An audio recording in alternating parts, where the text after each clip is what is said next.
Well, good morning, everyone. It's Pastor Brammick. Today is Tuesday. It's March the 22nd. This is going to be a review of our Joy campaign. We'd actually had hoped to record this on Sunday, but something happened with the recording, as sometimes it does with technology. So what I'm going to do is I'm going to go through the PowerPoint with you, and this will actually even be a shorter version than the presentation. So let me go ahead and bring this up, and I'm going to share with you the campaign, and we're going to go through the campaign and just talk about the high points of it and what we're trying to accomplish here at Holy Shepherd. So let me get started here. There we go. All right.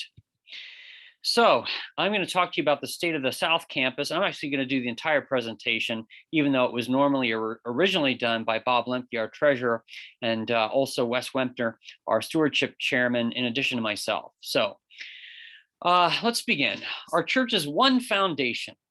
The short of it is that our foundation has sunk on the south side of the church because of two factors: some shifting of the soil, but also we had a leak in a drain line in the men's restroom, maybe some other places that washed out the foundation below our cement slab, and that caused the cement slab to basically drop about 3 inches, which has resulted in cracks in our walls and breaks in our plumbing and our ceiling and our grid ceiling.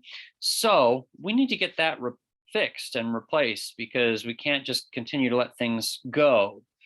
So these are some cracks that you may have seen along the campus. This is our narthex, and then our cry room area back here, the back wall of the sanctuary is a pretty good crack that's developed there. This is the ceiling in the sanctuary above the lectern side. And, originally we did have some foundation settling and it wasn't this bad, but now it's just gotten to the point where, all of these things have occurred. This is the ceiling in the fellowship hall. It's had some buckling as the wall has pulled away from it, as the ground has sunk. It's resulted in this kind of damage. Men's restroom, with shifts in the walls and the foundation, there's been a shift in the roof. And now we have some leaks where we didn't used to, and it's caused some water damage. And so what they want to do is they want to install, we did contact an area foundation company, and they want to install a number of piers throughout the building. I think this was like 49 piers. And most of them are going to be like, here's the sanctuary, here's back through the restrooms and even into the kitchen. And then these are in the fellowship hall. These are also in the fellowship hall, just outside my office. And there's one in my office, and then we've got 2 in this back classroom here where Sally teaches. Now, what we want to do is, when this is all done, now, I didn't get this said, but these piers here, these are going to have to be drilled inside the building. So that means they're going to have to go through the concrete slab in both the sanctuary and the fellowship hall and these other places with a jackhammer, and put some piers in, and then jack up or raise the foundation back up. So basically, that's going to destroy all the flooring throughout the entire building. We're going to need to do new paint. We're going to need to do some new flooring solutions in the bathroom and in the kitchen. So what we've done is we've selected vinyl plank flooring. This is going to be a very nice looking wood simulated flooring solution that will be laid down professionally throughout Nice Hall and the sanctuary. Now, and the narthex. Now, the bathrooms in the kitchen, because they have water in those areas, are going to have tile. And we've got a couple of these things picked out. We're still making some selections. And so, we're excited about that. It's going to look beautiful. We're really pleased with how it's all going to look, I think, when it's finished. And I think you'll be very pleased as well. Bob was going to give this side of things, and he was going to basically run through the costs of this with all of you. But the Piers are going to run $37,000, and that's if they don't find any additional problems throughout this process. And then to purchase the flooring materials, if we go about $3 a square foot for 5,300 square foot, it's going to run about $16,000. And then to install it all, which is going to take some prep work, removing the existing carpeting and some other things, this is going to run around $22,000. Paint, if we have figured it out right, and it's been estimated around 75 gallons at $25 a gallon, almost 2,000. The sheetrock repair and labor for the whole building is going to run 12,500.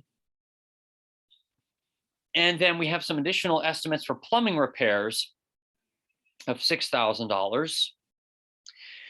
And then we're estimating the roof repairs around 5,000. We really don't know because we haven't had anyone out yet to take a look, but this is what we're looking at.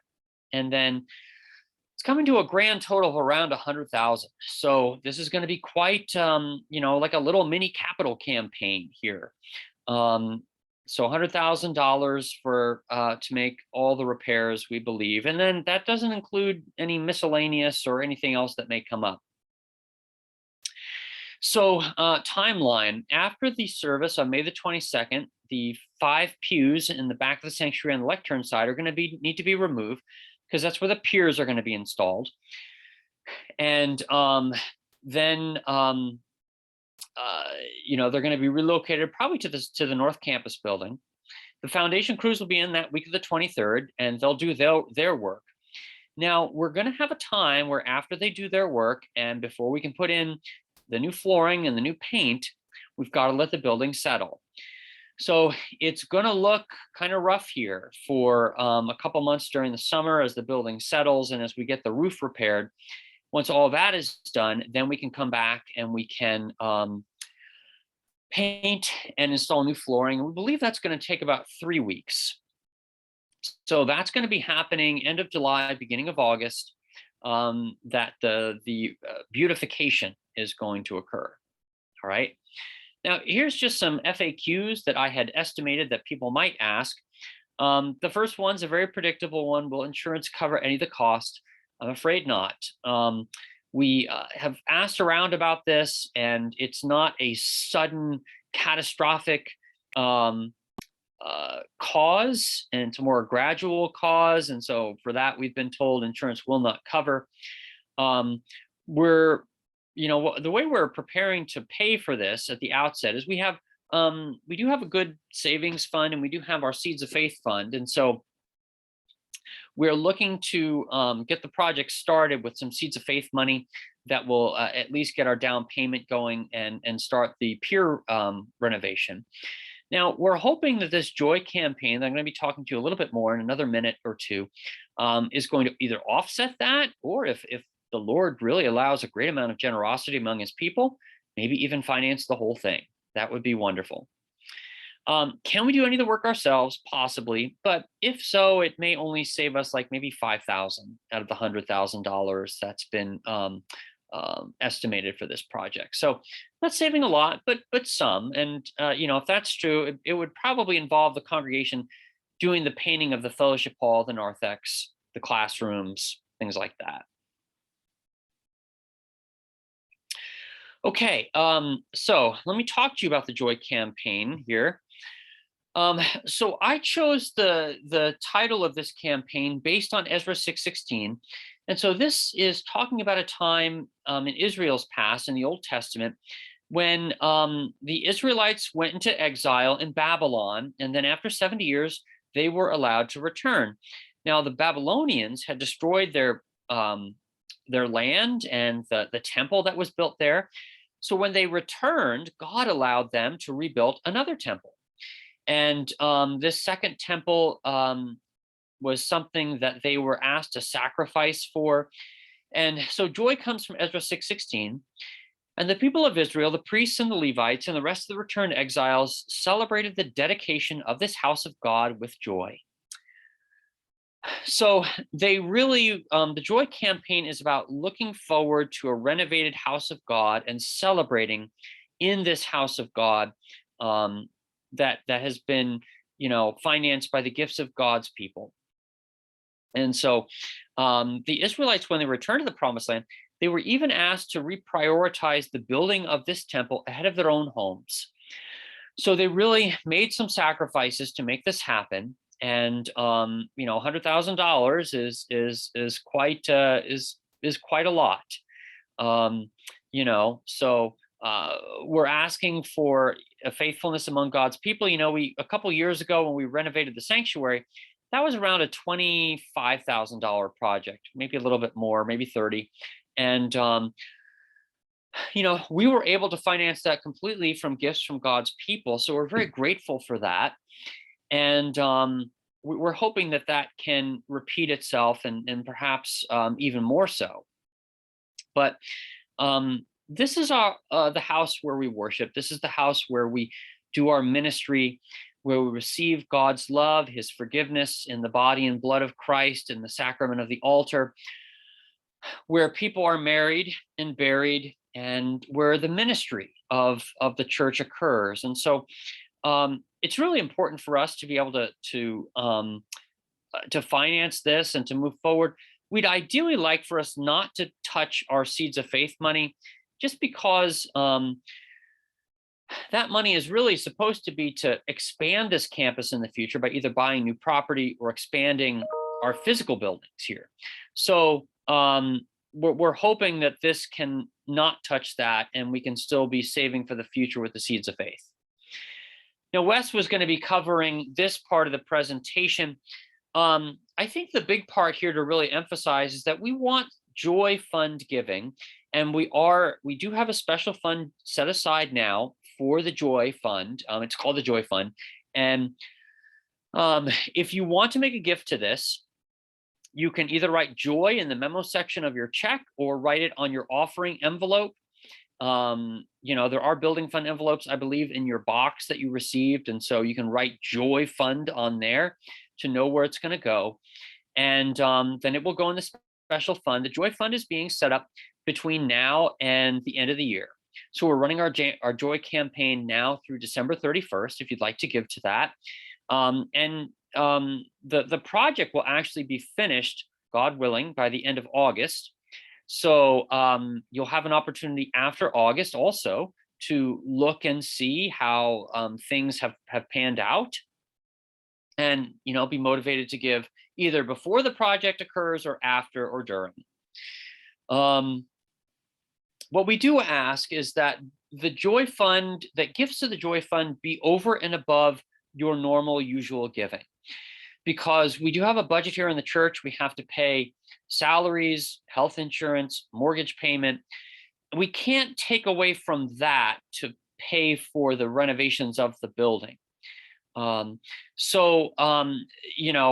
Give as the Lord allows, and if the Lord has blessed you this year with anything special, and you can use that to support his house here, we'd be very grateful. So that is the information about the Joy Fund, and I just talked here about how you can designate your Joy Fund. That's now on the screen. You can also, if you forget, or if you want to give it to Stewardship Chairperson Wes Wempner to be deposited in the Joy Fund, you can do that in addition. So that is all the information about the Joy Fund I wanted to share with you today. This is going to be left up on our YouTube channel indefinitely. And if you're not from our congregation and you'd like to give, we would welcome any additional charity that's being given among God's people wherever they are in the world. You can simply make out your gift to Holy Shepherd Lutheran Church, and send it here to us here in Hazlet, Texas. The address is 1500 capital F, capital M, 156 South, Hazlet, Texas, 76052. Hazlet is spelled Haslet. So please consider this and be prayerful about it. We hope that the Lord allows for gifts to come into his people. And I want to thank you for watching as we continue to anticipate the joy of worshiping in a renovated house of the Lord, that the ministry of proclaiming the good news of Jesus and the salvation that he won for us on the cross at Calvary continue to be shared, to all people. So God bless you. Thank you again. And we hope that you'll come and visit us soon, or we hope to hear from you in one way or another. The Lord bless the rest of your day.